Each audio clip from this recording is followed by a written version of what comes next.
Good afternoon, everyone. Hope you all are having a great day so far. Today on my desk, we have this generic 8-volt max lithium-ion battery, which is the equivalent to the DeWalt DCB080. And when I was looking through YouTube, I haven't seen many videos regarding this battery's disassembly or refurbishment. So in today's video, we are going to go and dive into this battery, removing the old expired cells and demonstrating how to replace those cells and reassembling the battery for continued usage. Something to bear in mind, you may have noticed that this is a generic battery, model DEL1802. However, like I mentioned before, this works and is functionally the same as a DCB080. And looking at current prices for the official battery on eBay, I think purchasing these generic ones and replacing the cells yourself tends to be more cost effective. However, with that being said, and without further ado, let's go ahead and get started. So first, starting with the disassembly, at the top of the battery, you will see two Phillips head screws holding onto these two ground terminals. These screws are fairly long, and after you remove the screw, you could pry on the terminal lead just a little bit backwards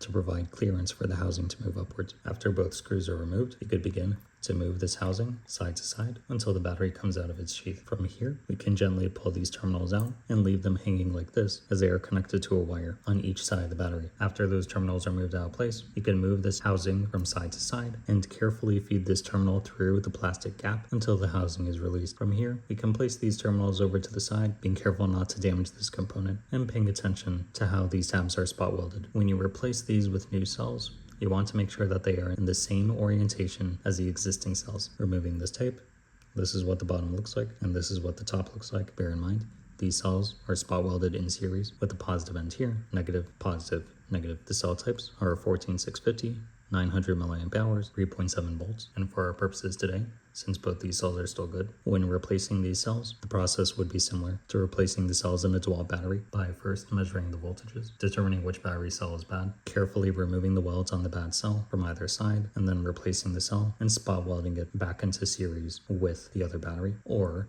if both battery cells are bad, taking the resistor and soldering it to the spot weld in series, as well as soldering these two leads to their relevant locations. So once again, this is what the top looks like, the side of the battery with the resistor, the bottom, and the other side, noting that this terminal is soldered to this lead. Once you have completed and replaced the faulty cells, we can go ahead and reassemble the battery. First, we will reinsert the battery back into this case, making sure these terminals are flush with the top of the case, as well as making sure this terminal is routed properly through the plastic hole back to the top. From here, we can reassemble the battery, putting the resistor side of the battery on in this direction, making sure the casing slides into place, as well as making sure this plastic notch goes back into the bottom of the housing. Once the battery is reassembled, we can reinstall those two screws in the top, and the reassembly process is now complete, with the battery continuing to measure the appropriate voltage. And there you have it. In general, that is the complete disassembly, replacement, and reassembly process for the DCB080 8-volt battery from DeWalt. Since the cells inside were still good, I did not remove the spot welds